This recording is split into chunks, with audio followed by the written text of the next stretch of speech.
سے ایک نثر پارہ پڑھنا چاہتا ہوں. جناب فرمائیں.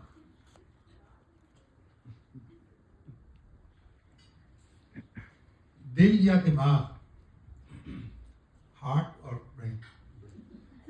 گزشتہ 50 سالوں میں زمانہ اپنی قدروں کے اعتبار سے اتنا تبدیل ہو گیا ہے کہ جتنا اصحاب کہف کی 300 سالہ نیند سے بیداری کے بعد بھی نہیں ہوا تھا.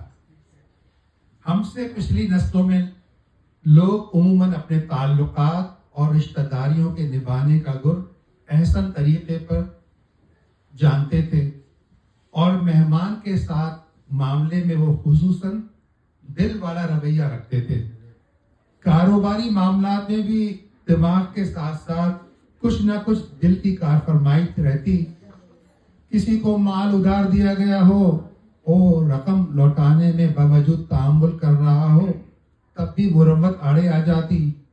وہ شخص آپ کے کسی قریبی دوست کی آپ کے ساتھ قرابت کو درمیان میں لا کر آپ کو کسی انتہائی اقدام سے رکوا دیتا اور پھر مزید مہلت مانگ لیتا.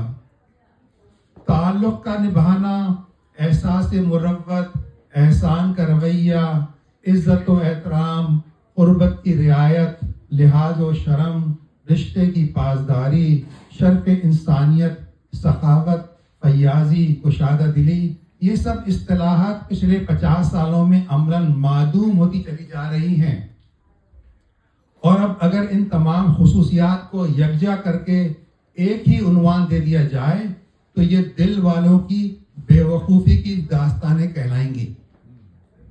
موجودہ زمانے میں چونکہ مادی فائدہ اور نقصان ہی اصل قدریں سمجھی جاتی ہیں، لہٰذا اب ان قدروں ہی کی مناسبت سے انسانی تعلق کو پرکھا جانے لگا ہے. آج کل ہر طرح کا انسانی تعلق، چاہے یہ تعلق والدین کے ساتھ ہی کیوں نہ ہو، افادیت پر مبنی ترجیحات سے استوار ہے. 40-50 سال پہلے دوست و رشتہ دار بغیر اطلاع دیے کسی کے گھر ملنے آ جایا کرتے، لیکن پھر بھی وہ اپنے میزبان کے یہاں قدر و منزلت پاتے. اب کوئی آ کے دیکھے. ایسے موقعوں پر ترنت طاق پر ایک تازہ چراغ یا دیا روشن کر دیا جاتا اور پھر لوبان کی خوشبو سے گھر کو معطر کیا جاتا. پھل فروٹ اور کھانے پینے کی دیگر اشیاء سے مزین سینی، جسے جدید اصطلاح میں پلیٹر کہا جاتا ہے، مہمان کے سامنے رکھ دی جاتی. مہمان کو لوازمات چننے کے لیے رکابی یا پلیٹ پیش کی جاتی. کوئی بچہ بھاگم بھاگ خوبصورت پیتل کی چلمچی مہمان کے ہاتھ دھلوانے کے لیے لے کر حاضر ہو جاتا کہ مہمان کو ہاتھ دھونے کے لیے اٹھ کر جانے کی کہیں زحمت نہ اٹھانی پڑے. یہاں مہمان نے ہاتھ دھویا، وہاں بچہ دوڑ کر الگنی پر لٹکا شفاف تولیہ لے کر آن پہنچا. لکڑی کی گھڑونچی پر استادہ مٹکوں یا سرائی سے ٹھنڈا پانی چاندی کے خوبصورت کٹورے میں پیش کیا جاتا. مہمان کے ساتھ آنے والے چھوٹے بچوں کو نعمت خانہ میں رکھے میوہ جات یا بتاشے پیش کیے جاتے. بعض اوقات تو بچوں کو ساتھ لے جا کر نعمت خانے کی جالی سے اندر رکھی ہوئی اشیاء کا مشاہدہ کروایا جاتا تاکہ وہ ان سوغات میں سے اپنی مرضی سے جو چاہیں پسند کر لیں. گھر کی جو خواتین تخت پر بیٹھے سلائی وغیرہ میں مصروف ہوتی، مہمان کی آمد پر سوئی دھاگا تلہ دانی میں رکھ کر مہمان کی طرف متوجہ ہو جاتی. اب سب گھر والوں کی ترجیح مہمان کو کھانے پلانے کا بندوبست پر مرکوز ہو جاتی. گویا یہ بات تو طے شدہ امر تھی کہ گھر آئے مہمان کو کھانا کھلا کر ہی رخصت کیا جانا ہے. خاتون خانہ ترنت بھگونا میں چاول چڑھا دیتی. بادیا میں خمیر لگا آٹا گوندھ کر ململ سے ڈھانپ دیا جاتا کہ کچھ پھول جائے.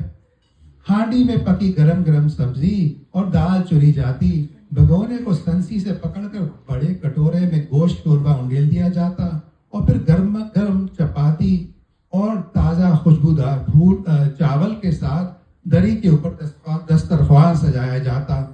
یہ تھی دل والوں کی تہذیب اور رواج کے جس کی پاسداری میں مہمان کو سلیقہ اور خوش دلی کے ساتھ طعام پیش کیا جاتا اور پھر سب مل کر تھال میں ایک ساتھ ماحضر تناول کرتے۔ دل والوں کی تہذیب میں مہمان نوازی کو ایک خاص اہمیت حاصل تھی۔ پہلے زمانے میں مہمانوں میں معاشی یا رتبی تفریق بھی کم تھی، سبھی مہمان اللہ کی رحمت سمجھے جاتے۔ اس زمانے کے لوگوں کی سوچ کی عکاسی شاعر ماجد دیوبندی نے اس طرح کی ہے: اللہ میرے رزق کی برکت نہ چلی جائے، 2 روز سے گھر میں کوئی مہمان نہیں ہے۔ نئے زمانے میں اب دل کی جگہ دماغ کی حکمرانی تسلیم کی جا چکی ہے، لہٰذا اب کسی انسان کی افادیت اس کے